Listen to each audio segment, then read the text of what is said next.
A Nuvem do Não Saber, por autor anônimo. Tradução de Maria de Moraes Barros, editora Paulus. Canal Lê Conde. Capítulo 5. Durante este exercício, todas as criaturas e todas as obras das criaturas, passadas, presentes ou futuras, devem ficar ocultas na nuvem do esquecimento. Se você algum dia chegar a esta nuvem e viver e trabalhar nela como eu lhe peço, do mesmo modo como esta nuvem do não saber está acima de você, entre você e o seu Deus, assim você deve colocar abaixo de você uma nuvem de esquecimento entre você e todas as criaturas que já tenham sido feitas.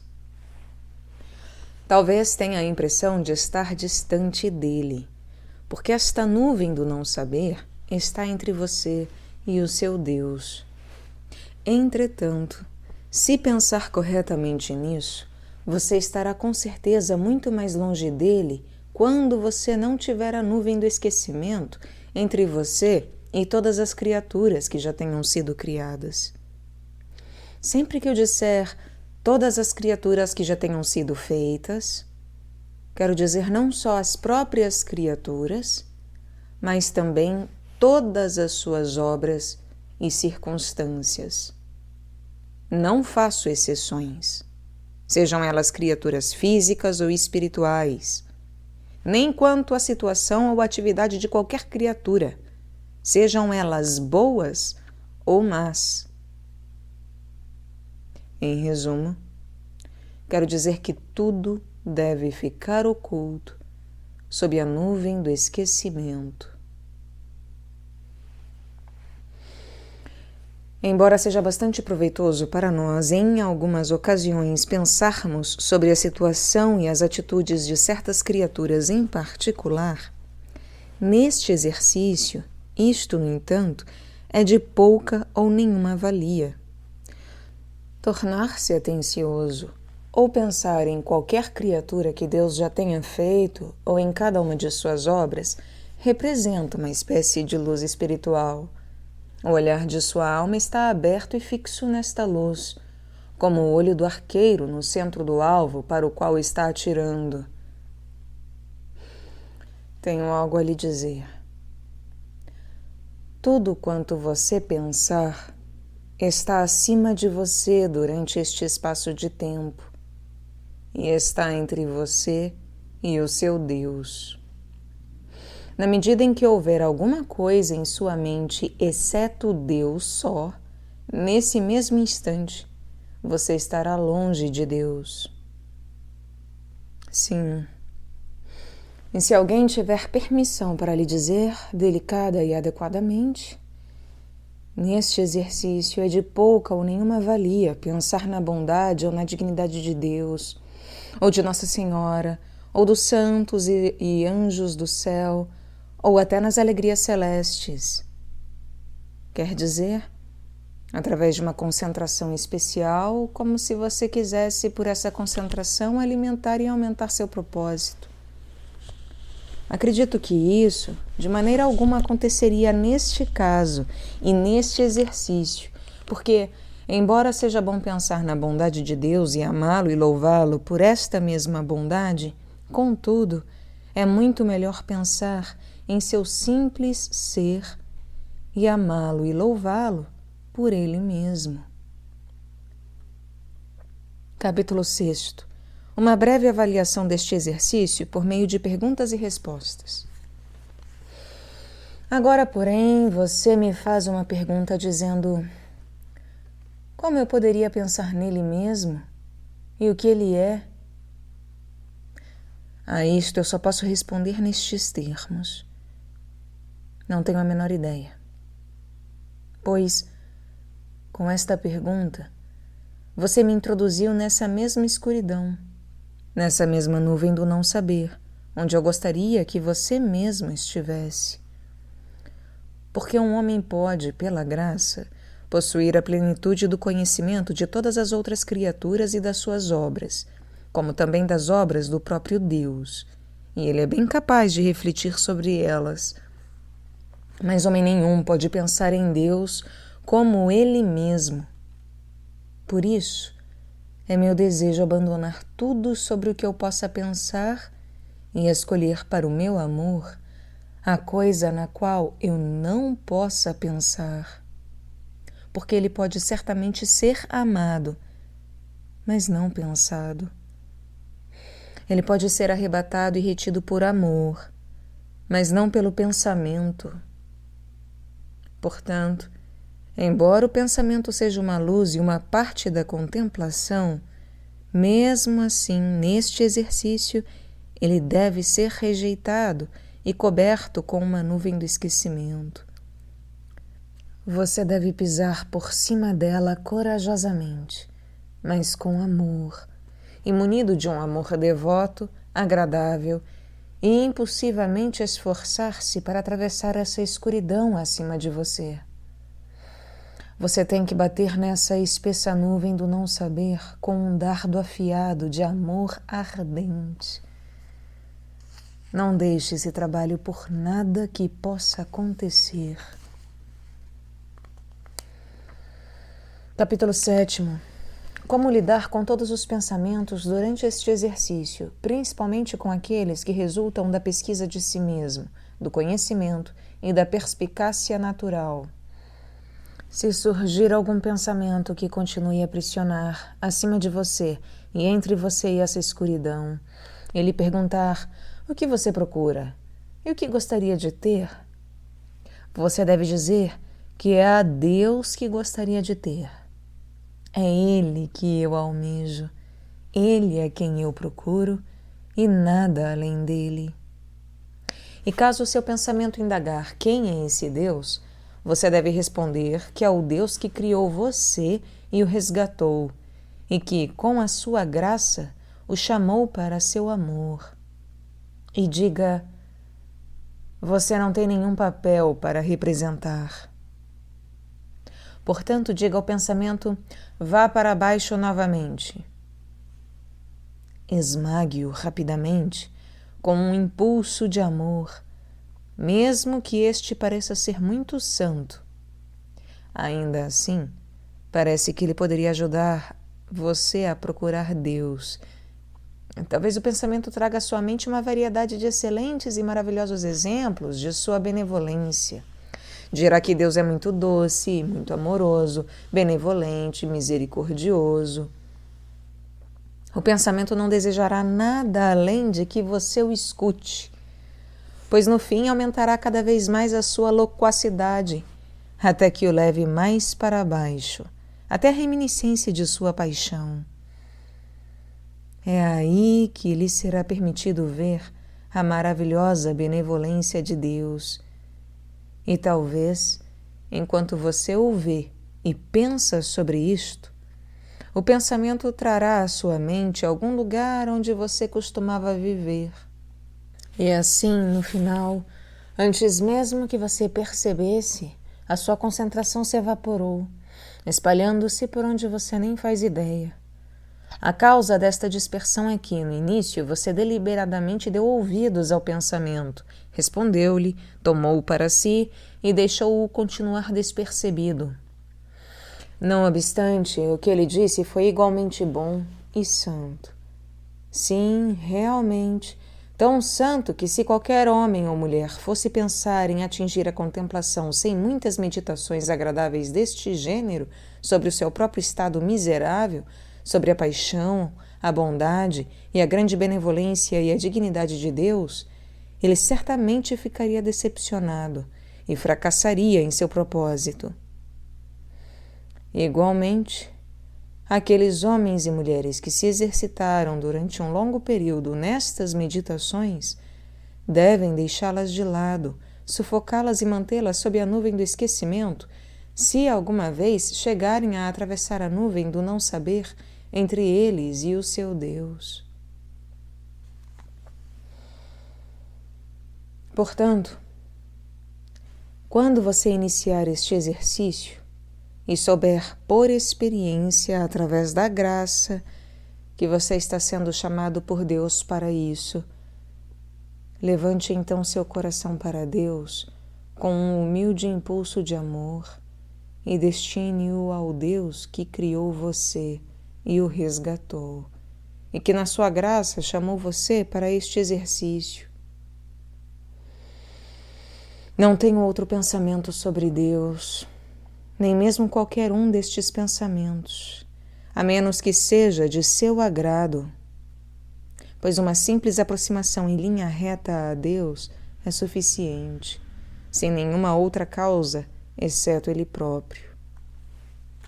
Se você quiser, pode ter esta extensão envolvida e cingida em uma só palavra.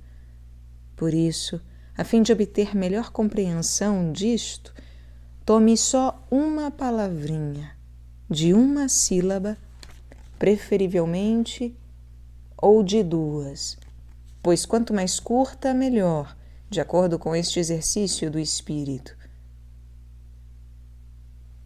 Assim é a palavra Deus, ou a palavra amor. Escolha a que você preferir, ou qualquer outra segundo o seu gosto, a palavra de uma sílaba de sua preferência. Prenda esta palavra ao seu coração, de modo que, aconteça o que acontecer, ela jamais vá embora. Esta palavra há de ser o seu escudo e a sua espada, quer você esteja cavalgando na paz ou na guerra.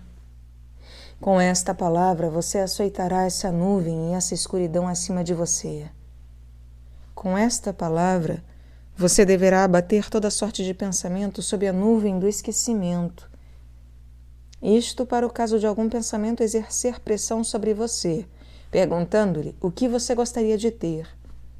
Responda só com essa palavra e nada mais. Se o pensamento lhe propuser, de acordo com seu grande saber, analisar essa palavra e dizer-lhe o que significa, diga ao pensamento que você quer guardá-la como um todo e não em fragmentos ou solta. Se você quiser manter-se firme neste propósito, pode ter certeza de que o pensamento não permanecerá por muito tempo. E por quê? Porque você não permitirá que ele se alimente com essa espécie de doces meditações que mencionamos antes. Capítulo 8. Um tratamento preciso por meio de perguntas e respostas sobre algumas dúvidas que possam surgir durante este exercício. A supressão da pesquisa racional, do conhecimento e da argúcia intelectual, distinguindo os diversos níveis e divisões da vida ativa e contemplativa. Mas agora você vai perguntar: o que é este pensamento que exerce pressão sobre mim nesta obra? Ele é uma coisa boa ou má? Se for uma coisa má, diz você, então fico muito surpreso, porque ele serve perfeitamente para aumentar a devoção de homem. E às vezes acredito ser um grande conforto ouvir o que ele tem a dizer, pois acredito que algumas vezes pode me levar a derramar lágrimas amargas de compaixão por Cristo e sua paixão, e outras vezes pela minha própria situação miserável e por muitos outros motivos. Todos estes parecem-me muito sagrados e me fazem bem. E é por isso que acredito que estes pensamentos não podem ser maus de maneira alguma. E se isto é bom, e suas agradáveis narrativas me fazem tanto bem, eu fico então muito espantado quando você me pede para sufocá-los bem fundo, sob a nuvem do esquecimento. Esta me parece ser uma pergunta muito boa. E por isto preciso refletir a fim de respondê-la tão bem quanto a minha fraqueza o permitir. Em primeiro lugar, quando você me pergunta o que venha a ser este pensamento, o qual o pressiona tão fortemente neste exercício, para ajudá-lo nesta obra, Respondo que ele é uma visão clara e bem definida de sua inteligência natural, impregnada em sua razão, dentro de sua alma. E quando você me pergunta se é bom ou mal, digo que necessariamente deve ser sempre bom em sua natureza, pois é um raio da semelhança de Deus. Mas o uso deste pensamento pode ser tanto bom como mal. É bom quando é iluminado pela graça, a fim de que você possa perceber a sua condição miserável, como também a paixão, a bondade e as obras maravilhosas físicas e espirituais de Deus em relação às criaturas. Assim sendo, não é de admirar que isso aumente a sua devoção tanto quanto você diz, mas o seu uso é mau quando está inflado de orgulho e de curiosidade proveniente da sutil especulação e da erudição semelhante à dos teólogos, o que os leva a desejarem ser conhecidos, não como humildes clérigos e mestres da teologia ou da devoção, mas como orgulhosos acadêmicos do diabo e mestres da vaidade e da falsidade. E em outros homens e mulheres, sejam eles religiosos ou seculares, o uso e o exercício desta compreensão natural é um mal quando estiver inflado de orgulho e de inteligente saber de coisas mundanas e ideias terrenas.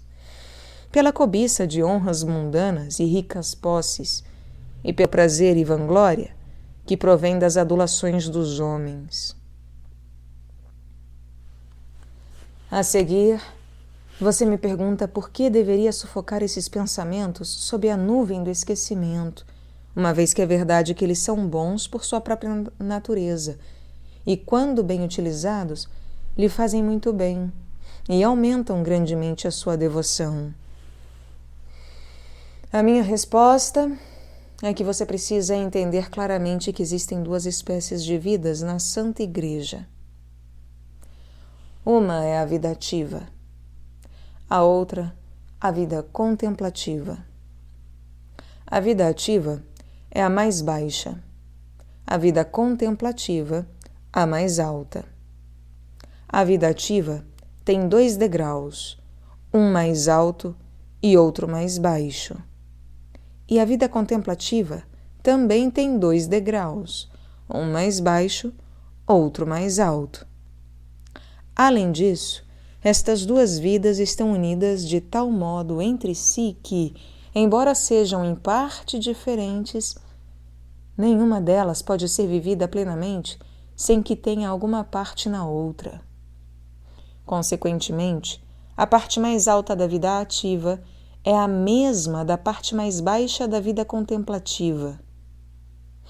Em vista disso, um homem não pode ser plenamente ativo a menos que seja parcialmente contemplativo.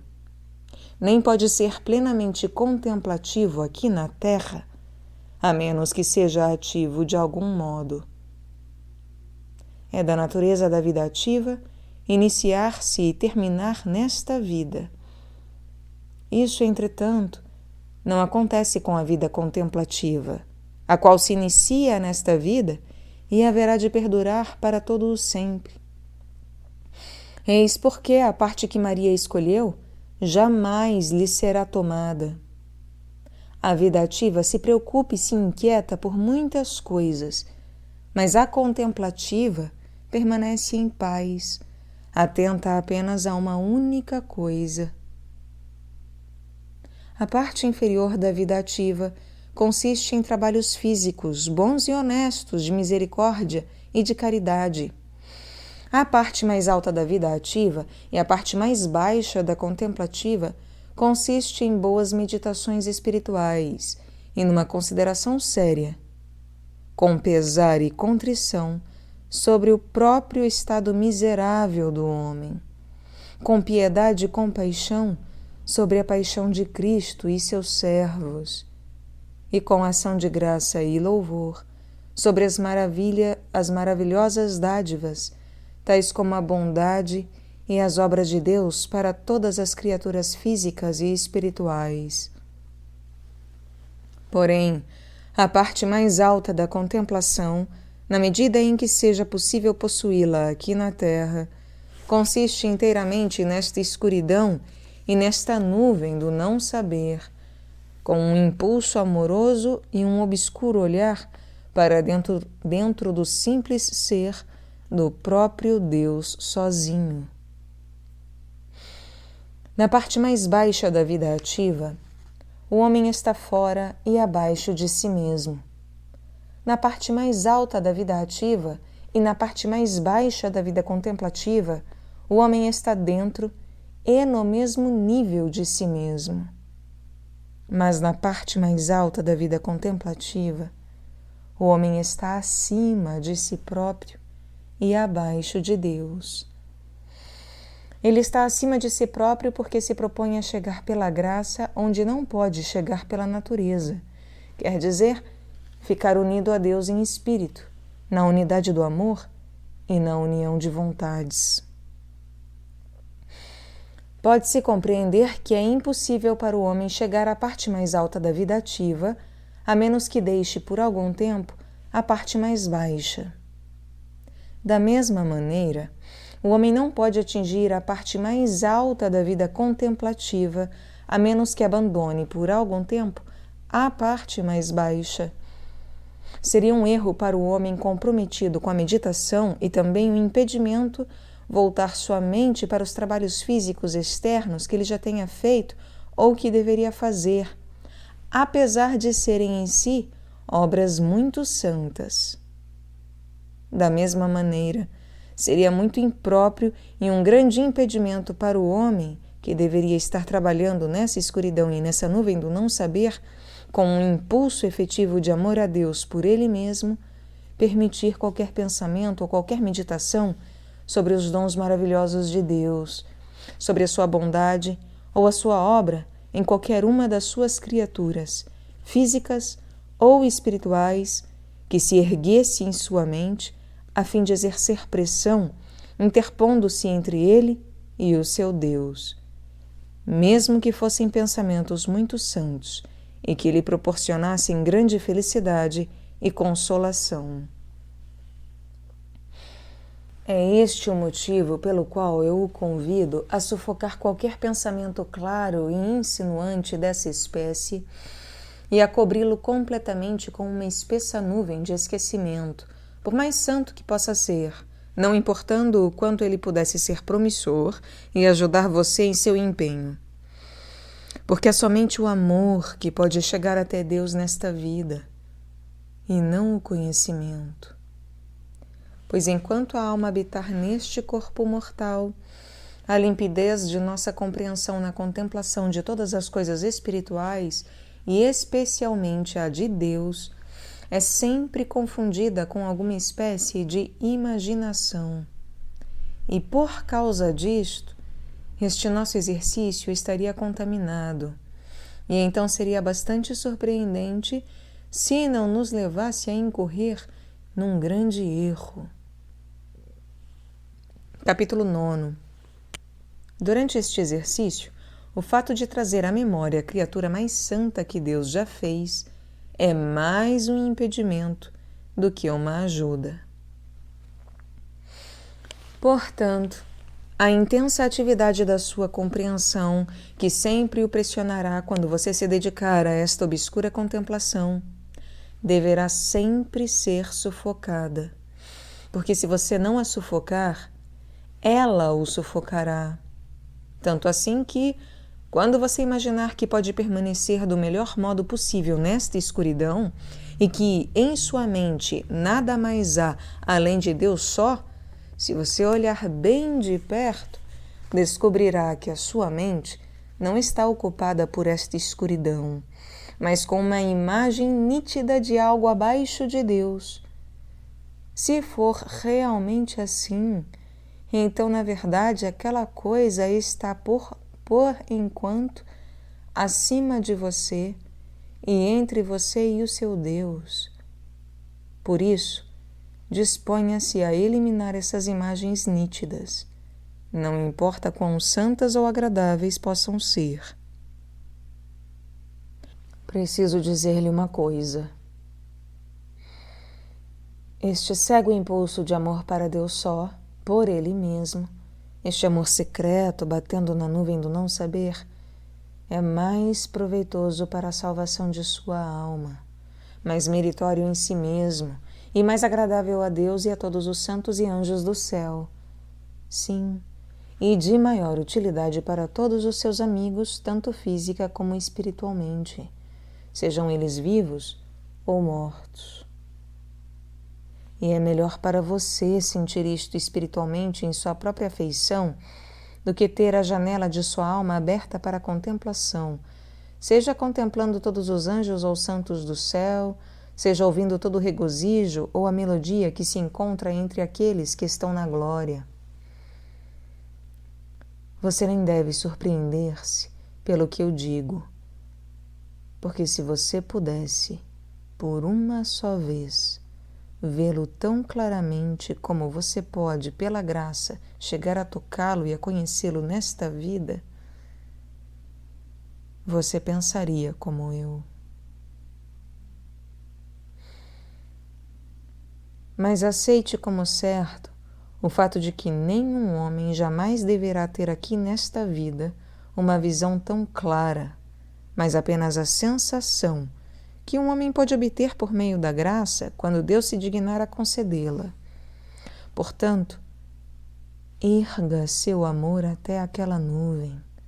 Ou melhor, se posso falar mais abertamente, permita que Deus atraia o seu coração até aquela nuvem e tente, com a ajuda de sua graça, esquecer qualquer outra coisa. Uma simples percepção de qualquer coisa abaixo de Deus, a qual se impõe pela força a sua vontade e consciência, coloca você mais longe de Deus do que você estaria se ela não existisse. Ela atrapalha você, tornando-o menos capaz de sentir, pela experiência, o fruto do seu amor. Quanto mais você imagina, então, que uma percepção que é atraída por você consciente e deliberadamente deverá atrapalhar você em seu propósito. E se a consciência de qualquer santo em particular ou uma coisa puramente espiritual o atrapalha tanto, de que maneira você imagina que a consciência de qualquer pessoa viva nesta existência miserável ou qualquer coisa física ou mundana poderá atrapalhar você e servir-lhe de obstáculo neste exercício?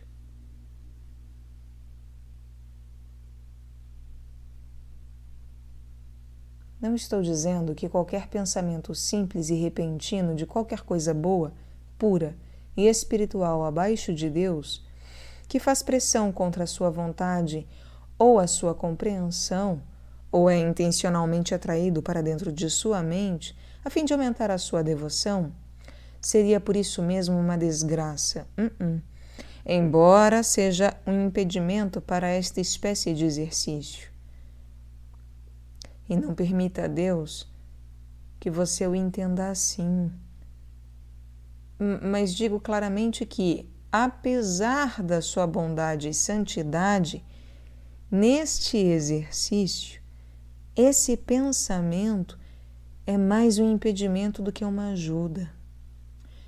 Quero dizer, enquanto durar este exercício, pois certamente aquele que busca ter Deus de modo perfeito não repousará na consciência de qualquer anjo ou santo que está no céu. 10º capítulo. Como saber quando um pensamento não é pecaminoso e quando um pensamento pecaminoso é capital ou venial?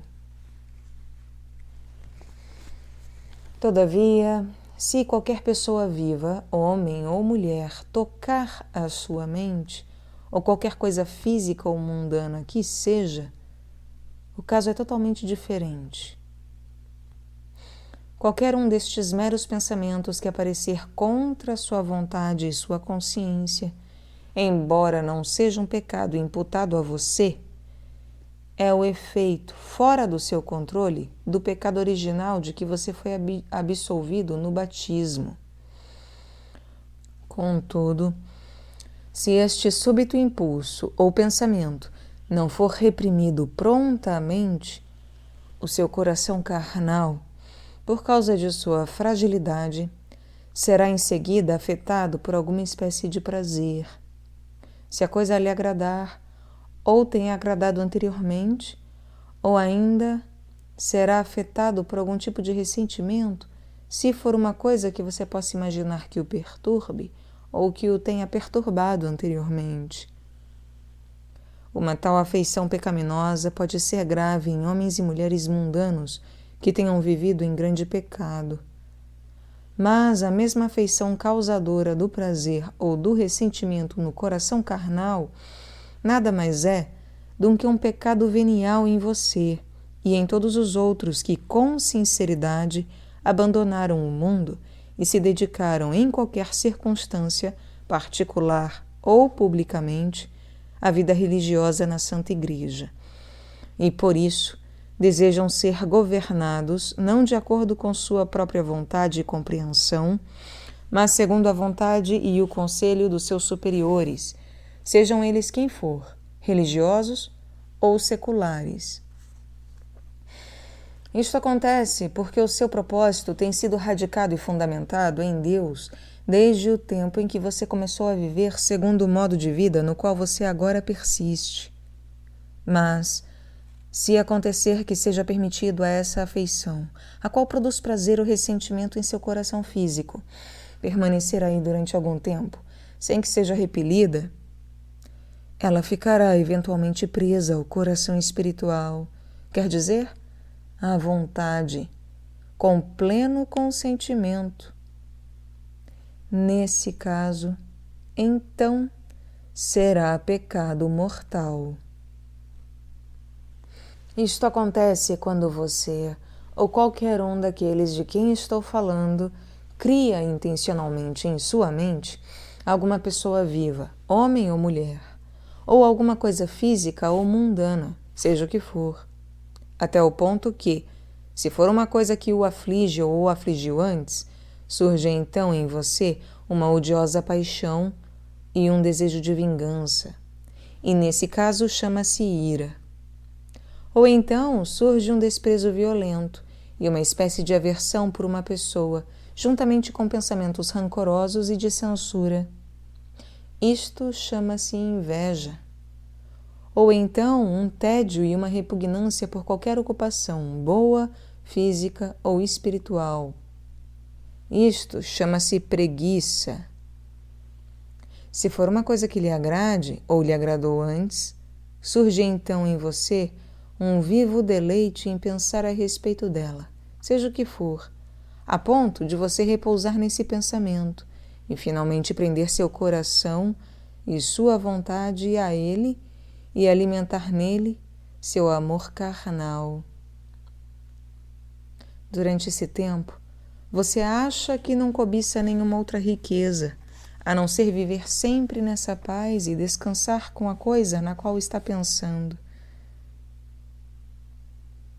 Este pensamento, que você mesmo traz à mente deste modo, ou então toma para si quando é trazido à sua mente e repousa com deleite, diz respeito a talentos naturais ou intelectuais, ou a merecimento de favor ou de graduação, ou de atrativos ou beleza. Então, é orgulho. Se for um pensamento de qualquer classe de posses mundanas, riquezas ou gado, ou qualquer coisa, seja o que for, que o homem possa possuir ou ser dono, então é cobiça. Se disser respeito a guloseimas na comida ou bebida, ou a qualquer espécie de prazer que venha do sentido do gosto, então é gula. Se disser respeito aos prazeres do amor, ou a qualquer espécie de galanteio carnal, para a sedução ou lisonja de qualquer pessoa viva, homem ou mulher, então chama-se luxúria. 11º capítulo. Deve-se dar a cada pensamento e impulso o seu próprio valor. O descuido no pecado venial deve ser evitado.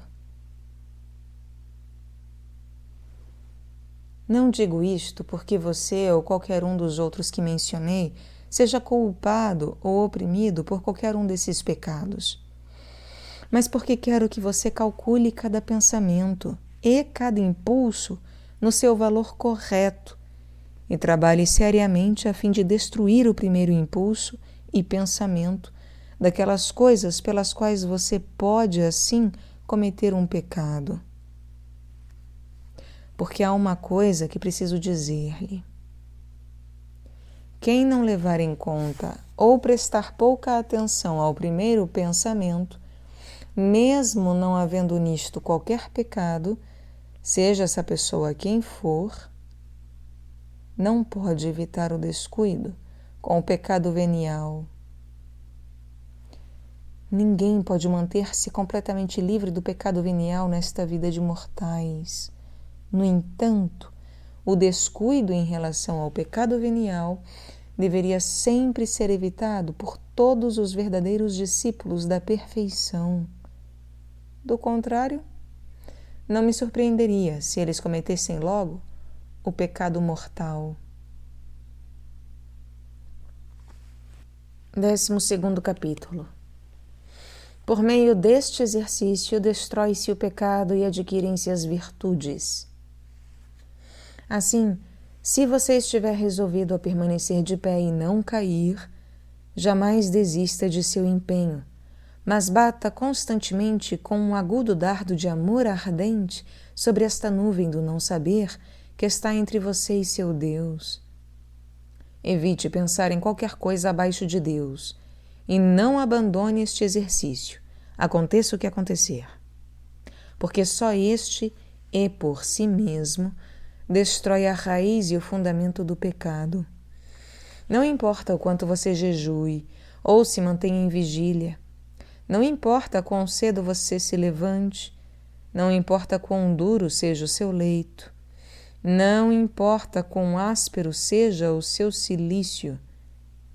Sim, e se fosse lícito fazer tudo isto, o que na verdade não é, mesmo que você chegasse a arrancar os seus olhos, a cortar a língua de sua boca, a tapar os seus ouvidos e nariz, ainda que você amputasse os seus órgãos genitais e infligisse ao seu corpo toda a dor que você pudesse imaginar, nada disso lhe traria, de um modo ou de outro, qualquer benefício.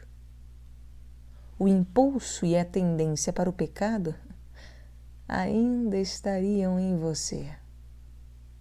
Sim, e mais do que isto. Não importa o quanto você fosse chorar e entristecer-se por seus pecados, ou pela paixão de Cristo, ou jamais vir a ser tão atento com as alegrias do céu. No que tudo isto seria proveitoso para você? Certamente seria um grande bem, uma grande ajuda, de grande lucro e uma grande graça. Mas, em comparação com aquele cego impulso de amor, há pouco ou nada que se possa ou se tenha a possibilidade de fazer. Tirando-se todas aquelas outras coisas, esta é a melhor parte de Maria. Sem ele, pouco ou nada se aproveita. Ele não só destrói efetivamente a raiz e o fundamento do pecado, na medida em que isso seja possível aqui embaixo, mas também adquire as virtudes. Porque quando esse é verdadeiramente introduzido, todas as virtudes serão implantadas de modo perfeito e suave, como também conhecidas e nele contidas, sem qualquer mescla de motivo. E não importa quantas virtudes um homem possa ter, sem ele, todas serão misturadas a algum motivo torpe e, portanto, serão imperfeitas. Porque a virtude nada mais é do que uma afeição ordenada e controlada que tem só a Deus como seu único objeto, pois Ele mesmo é a causa genuína de todas as virtudes, de modo que, se um homem é levado para qualquer virtude por alguma outra causa que não seja Deus, ainda que ele, Deus, seja a causa principal, essa virtude será imperfeita. Um exemplo disso pode ser encontrado em uma ou duas virtudes, que podem representar todas as outras. As duas virtudes, humildade e caridade, são bons exemplos, pois quem quer que possa ter estas duas, não precisaria necessariamente possuir outras. Ele as teria todas.